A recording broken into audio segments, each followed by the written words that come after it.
सबसे बड़ी सौगात। लेखिका रीता कुमारी। औरत उम्र के चाहे जिस पड़ाव पर हो, अपने जीवन में कितनी ही व्यस्त क्यों ना हो, उसके दिल में तब अलग ही खुशी छा जाती है जब उसके मायके से कोई खुशी का संदेश आता है और वह सब कुछ छोड़ छाड़ मायके का रुख कर लेती है। आज मेरी भी स्थिति कुछ वैसी ही हो गई थी जब भैया ने जतिन यानी अपने लड़के की शादी की सूचना मुझे फोन पर दी थी। मेरा मन मयूर नाच उठा। भैया ने बहुत दबाव डालकर शादी के 1 महीने पहले ही बुलाया था। साथ ही बड़े अधिकार से दशहरी आम की फरमाइश भी की थी। भैया की आवाज में वही चिरपरिचित प्यार मनुहार पाकर मन खुशी से आह्लादित हो उठा। फिर तो मेरा मन पूरे दिन पीछे छूट गए मासूम बचपन और बेफिक्र जवानी के दिनों में डुबकी लगाता रहा। मैं उसी समय से अपनी सारी व्यस्तता को झटक पड़े ही उत्साह से शादी में जाने की तैयारियों में व्यस्त हो गई। एक ही हफ्ते में लखनऊ की विशेष साड़ियां, सूट और बहू के लिए सोने के कड़े के साथ साथ ढेरों नमकीन, मिठाइयां और दशहरी आम के टोकरे बंधवा लिए थे। एक बार फिर सारे घर की जिम्मेदारियां सासू माँ को सौंपकर निश्चिंत होकर पटना के लिए रवाना हो गई थी। आशा के अनुकूल भैया खुद स्टेशन पर मुझे लेने आए थे। स्टेशन से निकलते ही एक बार फिर नजर आया अपना वही पुराना पटना शहर। ट्रैफिक की चिरपरिचित कानफोड़ आवाजें, सड़क के किनारे छोटी छोटी दुकानें, भागते व्यस्त लोगों की भीड़, समोसे और जलेबियों के तले जाने की पहचानी खुशबू के साथ आसपास फैली अस्त व्यस्तता भी अपने आप में अपनापन समेटे मुझे रोमांचित कर रही थी। इन सब के बीच से गुजरती गाड़ी तेजी से घर की तरफ दौड़ रही थी, जहां पहुंचने का दिल बेसब्री से इंतजार कर रहा था। घर पहुंच फ्रेश होकर बैठते ही चाय पानी के साथ साथ बातों का सिलसिला शुरू हो गया था। भैया भी मुझे कुछ ज्यादा भाव देते हुए भाभी से बोले, सुनती हो नैना, निधि के आने से सबसे बड़ा फायदा तुम्हारा ही होगा। तुम्हारे काम में हाथ बटाने के साथ साथ सारे रस्मों रिवाज निभाने में भी तुम्हारी सारी परेशानियां दूर कर देगी। अम्मा के साथ साथ शादी ब्याह में भाग लेने से इसे सारे रस्मों रिवाज याद हैं। यह सब बोलकर भैया शायद पहले की तरह मुझे महत्व देना और अपना अटूट प्यार जताना चाह रहे थे, लेकिन न जाने क्यों मुझे उनके शब्द खोखले लगे। अब रस्मों का क्या है, निभाए ही कितने जाते हैं। भाभी अपने चेहरे पर एक जबरदस्ती की मुस्कान लाते हुए बोली। भाभी की आंखें और बोलने के लहजे से मेरे सारे उत्साह पर पानी फेर दिया। मैं उठकर नमकीन और मिठाइयां निकालकर टेबल पर रखने लगी, जिसे देखकर भैया बोले, अरे ये क्या रे चुटकी, ये तूने क्या किया है? पूरी की पूरी लखनऊ शहर की मिठाइयां ही खरीद कर ले आई है। लखनऊ वालों के लिए कुछ छोड़ा भी है या नहीं? बस बस भैया, इतना भी नहीं है। शादी ब्याह का घर है, देखते देखते ये सारी समाप्त हो जाएंगी। मेरे बोलने के साथ ही भाभी का कटाक्ष चल पड़ा। पहले की बात कुछ और थी, अब किसके पास इतना समय है कि महीना भर अपना घर छोड़कर शादी ब्याह में रौनक बढ़ाने और पकवान खाने आएगा। 1-2 दिनों के लिए कोई आ जाए यही बहुत है। बात भाभी ठीक ही बोल रही थी, पर न जाने क्यों ये बात शूल की तरह मेरे अंतस में कहीं चुभ रही थी। थोड़ी देर आराम करने के बहाने मैं अपने कमरे में चली गई। यह मेरा वही कमरा था जहां मैंने अपने जीवन के सबसे बहुमूल्य समय गुजारे थे। कमरे का रंग रोगन और फर्नीचर सब बदल गया था। रह गई थी चंद यादें और मेरे अनगढ़ हाथों से बनी पेंटिंग, जिसमें मैं भैया को राखी बांध रही थी। उस समय 6ठी या 7वीं में पढ़ती थी।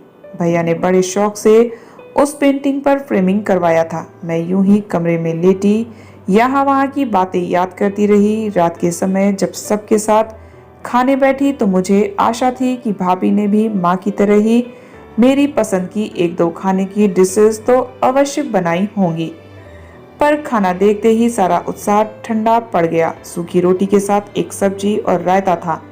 हाँ, खाने के बाद भैया ने रसमलाई खिलाकर मेरी मायूसी थोड़ी सी कम कर दी थी। भैया भाभी जब शादी की किसी चर्चा में व्यस्त हो गए तो मैं पापा के साथ जा बैठी। बुढ़ापे ने उन्हें इतना आशक्त बना दिया था कि खुशी गम सब उनके लिए समान हो गए थे। उनका ध्यान दुनिया की हर खुशी और गम से विरक्त हो अपने खाने और सोने पर आकर थमसा गया था, बस घिसे हुए रिकॉर्ड की तरह एक ही प्रश्न बार बार पूछ रहे थे, सब ठीक है ना। थोड़ी देर बाद मैं सोने चली गई, पर आंखों में नींद कहाँ थी। उठकर आंगन में पड़ी चारपाई पर आ बैठी। सभी सोने चले गए थे। पूरे आंगन में सन्नाटा पसरा हुआ था। यह वही आंगन था जिसमें कभी हमने न जाने कितने खेल खेले थे। एक पैर पर कूदकर पूरे आंगन का क्षेत्रफल नापा था, घरौंदे बनाए थे और कई तरह के खेल खेले थे। किसी आत्मीय स्वजन सा प्यार। यह आंगन जाने क्यों आज पराया सा लग रहा था। वक्त के किसी पल में मेरी आंखें लग गई और मैं वहीं चारपाई पर ही सो गई। चिड़ियों के कलरव के साथ सुबह नींद खुली तो मैं चौंक कर उठ बैठी। घर के सभी लोग अभी सो रहे थे। मैं दरवाजा खोलकर बाहर निकल आई। बगीचे में पहले की तरह ही फूल और फल के पेड़ करीने से लगे हुए थे। कभी पापा ने ये घर और उससे लगा यह बगीचा माँ को जन्मदिन के उपहार के रूप में दिया था। माँ भी इसे बहुत संभाल कर रखती थी। देर तक मैं वहां बेंच पर बैठी पुरानी यादों को ताजा करती रही।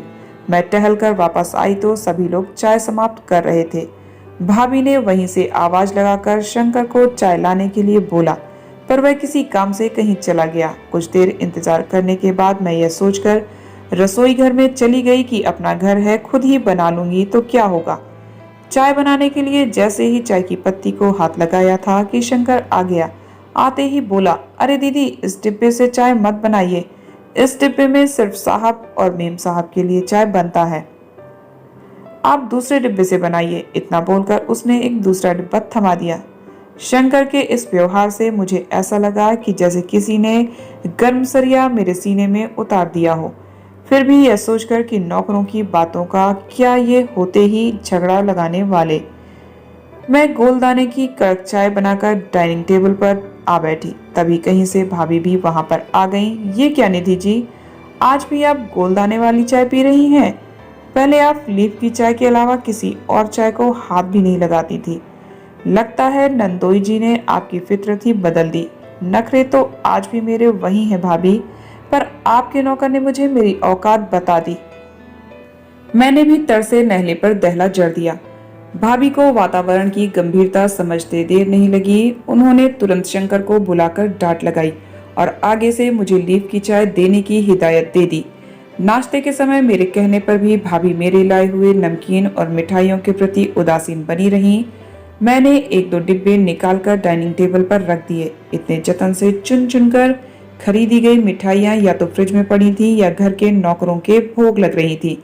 जिस दशहरी आम के लिए ट्रेन में मेरी कई सहयात्रियों से झड़प हो गई थी कि आम दब न जाए, वही आम अब स्टोर रूम में लावारिस पड़े थे। फल और मिठाइयों का हर्ष देख मन उदास हो उठा। नाश्ते के बाद मैं पड़ोस में रहने वाली यमुना काकी के यहाँ चली गई। आशा अनुकूल उन्होंने गर्मजोशी से मेरा स्वागत किया और ड्राइंग रूम से ही बहुओं को चाय नाश्ता बनाने के लिए आवाज लगाने लगी।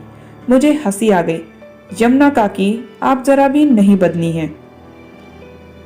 आज भी आपका अपनी बहुओं पर वही दबदबा है।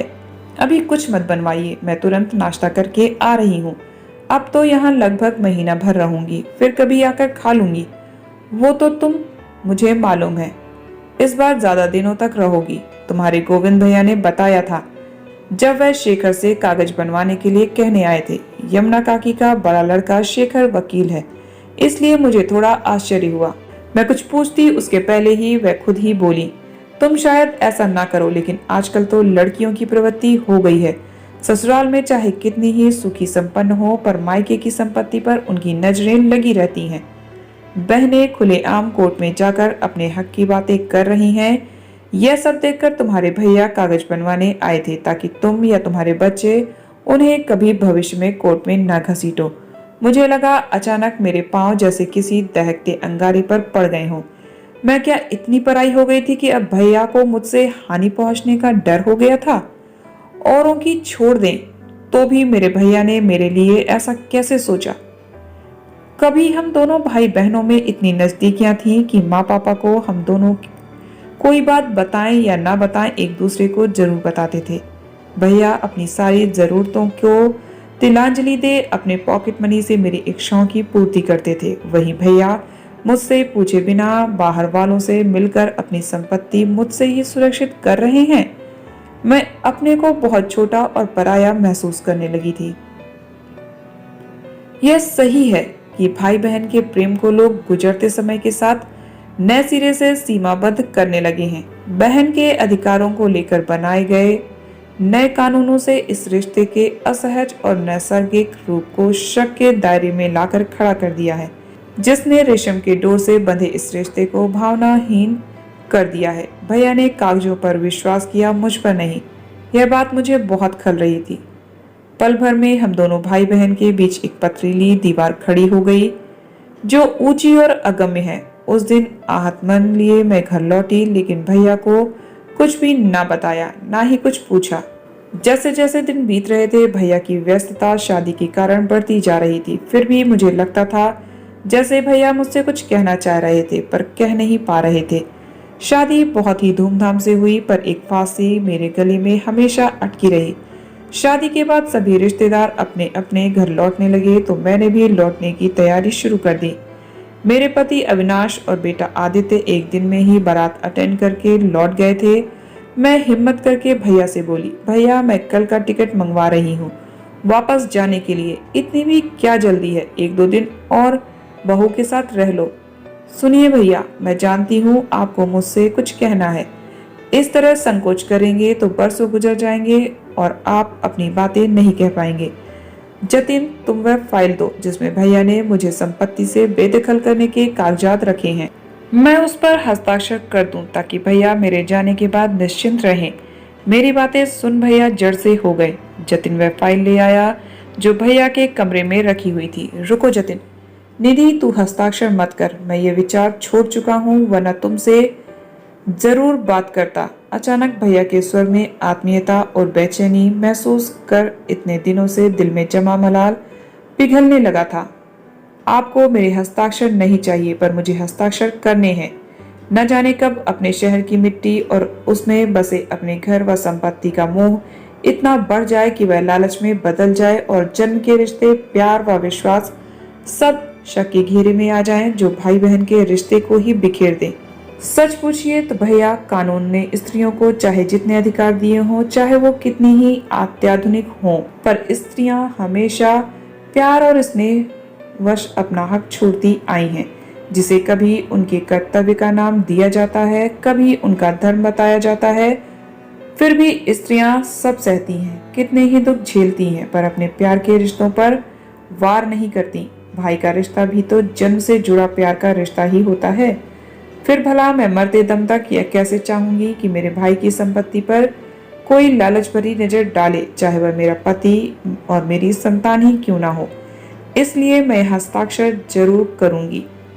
बहन का सामर्थ्य भाई के विश्वास में होता है, संपत्ति में नहीं। अगर भाई का फर्ज बहन की अस्मिता और सम्मान की रक्षा करना है, तो बहन का भी फर्ज है भाई के सुख और समृद्धि के लिए हर संभव प्रयत्न करना, उसे छीनना नहीं। एक बात और, भले ही बदलते समय के साथ आपका विश्वास मुझ पर से डगमगा गया है, पर आज भी मुझे पूरा विश्वास है कि मेरे सुख दुख में आप ही मेरे एकमात्र संबल होंगे। यह विश्वास मेरे लिए किसी भी संपत्ति से बड़ा है। बोलते बोलते मेरा गला भर आया था और सभी भावुक हो उठे थे। भैया और भाभी की आंखें भर आई थी। मेरे चुप होते ही एक गहरा सन्नाटा सा पसर गया, जिसने सभी को अपने अपने दायरे में कैद कर दिया था। रिश्तों में अचानक उग आया कैक्टस सबको तकलीफ दे रहा था। मैंने बचपन से भैया के प्यार को बहुत ही गहराई से महसूस किया था, जो मुझे अभी तक एक सा ही लगता था। फिर दोनों भाई बहन के बीच यह अविश्वास कहां से आ गया? शायद संपत्ति के लिए एक टुकड़े ने भाई बहन के रिश्ते में सेंध लगा दी थी। जिस प्यार, विश्वास और अपनेपन को हम बचपन से रिश्तों में महसूस करते हैं, उनके होने का विश्वास रखते हैं, अगर हमारा वही विश्वास और भ्रम टूटता है तो सिर्फ आश्चर्य नहीं होता, गहरी पीड़ा की अनुभूति होती है। सभी कुछ समाप्त हो जाने का एहसास होता है। आज मुझे भी कुछ वैसा ही महसूस हो रहा था। दिल का वह कोना जिसमें मायका बसता था, तिनका तिनका बिखर गया था। यह दिल का वही सुरक्षित कोना था जिस पर कभी मुझे बहुत नाज था, जो मेरा स्वाभिमान था, जिसके बिना मैं अपने आप को हमेशा आधी अधूरी समझती थी। तभी भैया अचानक उठे और मेरे पास आकर पहले की ही तरह मेरे सिर पर अपना हाथ रखते हुए बोले, जो हुआ सो हुआ, तू मन में दुख मत रख, मैं तुझे विश्वास दिलाता हूँ। जब तक मैं जिंदा हूँ तुम्हारे प्यार, विश्वास और अधिकार को कोई ठेस नहीं पहुंचाएगा। यह वादा है मेरा तुझसे।